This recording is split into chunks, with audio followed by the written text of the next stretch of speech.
बिस्मिल्लाहिर्रहमानिर्रहीम। अल्हम्दुलिल्लाहि रब्बिल आलमीन। तमाम तारीफ़ें अल्लाह के लिए हैं जो सारे जहान का रब है। अस्सलामु अलैकुम व रहमतुल्लाहि व बरकातुहू। मेरे दोस्तों,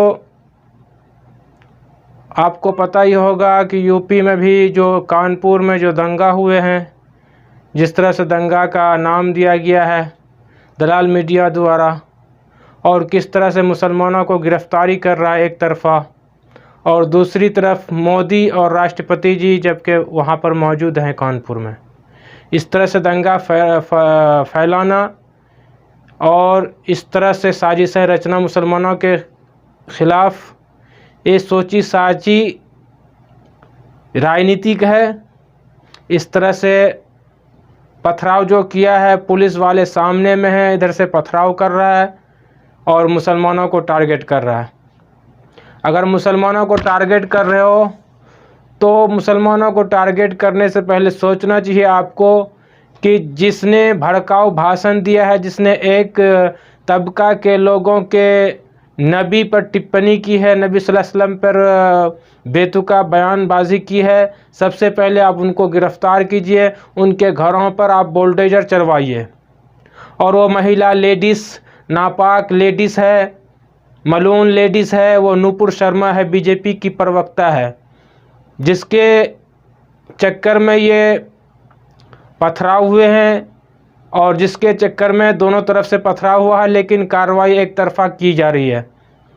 मेरे दोस्तों, इस तरह से एक तरफ़ा कार्रवाई करने का मकसद आप समझ सकते हैं कि मुसलमानों से कितना नफ़रत है, चाहे नीचे से लेकर ऊपर तक, ऊपर से लेकर नीचे तक, हर एक इंसान, हर एक राजनीतिक दल मुसलमानों के पीछे पड़ा हुआ है और मुसलमानों को टारगेट कर रहा है। मेरे दोस्तों, इस तरह से नहीं होना चाहिए। हिंदुस्तान में कानून सबके लिए बराबर का है और सबको बराबर एक नज़रिया से देखना चाहिए। मेरे दोस्तों, दूसरी वीडियो में आपको दिखाता हूँ कि कौन बहन है जो भाई को मारती है?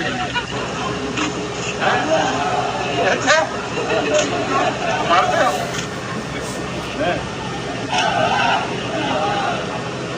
अब वैसे दिल्ली किसने देखा? बाकी लोगों ने नहीं देखा। कानपुर किसने देखा है? लखनऊ किसने देखा है? पता है लखनऊ कहाँ है? अच्छा, कोई काशी गए हैं क्या? काशी नहीं गए? अच्छा, तो कोई काशी जाना चाहिए। देखिए, मैं आपके गांव आया तो मेरे गांव में मेरा गांव काशी में है, मालूम है? ये मोदी जो बड़े ओहदे पर हैं, प्राइम मिनिस्टर ऑफ इंडिया, वो कानपुर में जाते हैं, कुछ एक मीटिंग करने की जगह होती है, उसके पीछे राष्ट्रपति जी भी हैं, लेकिन पीएम मोदी बच्चों से पूछते हैं क्या आपने दिल्ली देखा है? मेरे दोस्तों, ये सवाल करने का वक्त है, ये सवाल करने का टाइम आपके पास है। और कुछ बच्चों से कहते हैं कि आपने लखनऊ देखा है, कुछ बच्चों को कहते हैं कानपुर किसने किसने देखा है। ये बेतुकी बातें कर रहे हैं, देश को गुमराह कर रहे हैं। मेरे दोस्तों, उसके कानों में आवाज़ नहीं जा रही है।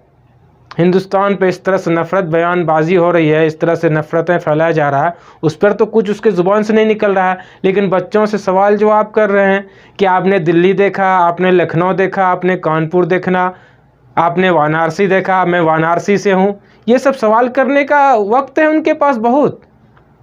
जो देश को चला रहे हैं वो बच्चों के सामने इस तरह से बेतुके बातें कर रहे हैं। अगर क्या दिल्ली वो बच्चा नहीं देखा तो क्या आप अपने साथ में लेके जाओगे उसको दिल्ली दिखाने के लिए, अपने साथ लेके जाओगे लखनऊ दिखाने के लिए? ये सब देश को गुमराह कर रहा है। ये अनभक्त लोग कब सुधरेगा, अल्लाह ही आलम जानता है। मेरे दोस्तों, दूसरा वीडियो में आपको फ़ोटो शेयर करूँगा। देखिए इस फ़ोटो में कि भगवा झंडों की लेरी निकाल रहा है बाइक के साथ, और उसमें से गाने भी बज रहे हैं, पाकिस्तान के नारा लगा रहे हैं, यानी मुसलमानों के ख़िलाफ़ कुछ नफ़रत वाली गाना है। गाना को आपको मैं वीडियो शेयर नहीं कर रहा हूँ, लेकिन फ़ोटो आपको मैं शेयर कर रहा हूँ। इस फ़ोटो में देखिए किस तरह से बंदूक लहरा रहा, उस पर कोई कार्रवाई नहीं होगी। मुसलमान पथराव किया तो उस पर दंगे करवाने का उस पर आरोप लगते हैं। उनके घरों से चुन चुन के उसको गिरफ्तार कर किया जा रहा है। बता रहे हैं कि उसके घरों को तोड़ा जाएगा बुलडोजर से।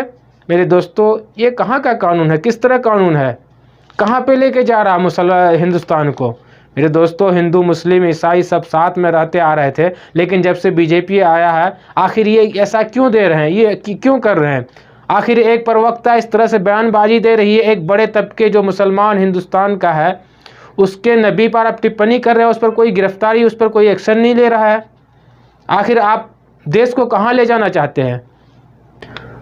दोस्तों, इसी तरह से दलाल मीडिया की एंकर है रूबिका नियाकत, और वसीम वकार के सामने में डिबेट होती है, उस पर इतना भड़काऊ भाषण, इतना उस पर टूट पड़ते हैं, उसकी तो हालत ख़राब हो जाती है और उसको बोलता है कि आप डिबेट से निकल जाइए। एक दलाल मीडिया को अगर सच्चाई बताने लगता है तो उसको चिढ़ होने लगता है, मोदी बवा करता है। अरे भाई, तुम मीडिया वाले हैं, तुम हिंदुस्तान की सच्चाई को दिखाओ। और जब उसकी औकात दिखाने लगा तो उसको बोलता है आप ऐसी बातें ना कीजिए, आपको हम डिबेट से निकाल देंगे। डिबेट से तुम उसको क्या निकल जाओगे? वो खुद ही डिबेट से निकल गई। ऐसी बेइज्जती उसको किसी ने नहीं किया होगा जितना वसीम वकार ने उसको किया है। मेरे दोस्तों, इस तरह से नफरतबाजी नहीं होना चाहिए हिंदुस्तान में। हिंदुस्तान सबका है, किसी के बाप का जागीर नहीं है हिंदुस्तान में हिंदू, मुस्लिम, सिख, ईसाई, जैन, पारसी सब हिंदुस्तान का बासिंदा है और है और रहेगा इंशाअल्लाह ताला। ये लोग कुर्सी बचाने के चक्कर में इस तरह से नफरतबाजी बयानीबाजी करते हैं, जिसके चक्कर में उसको बड़े तबके में उनको पॉइंट उसको पद मिलता है। इसी तरह से इन लोग इस तरह से बयानबाजी करते हैं, मुसलमानों को टारगेट करते हैं, मुसलमान के मज़हब पर टारगेट करते हैं। मेरे दोस्तों, इस तरह से नहीं होना चाहिए।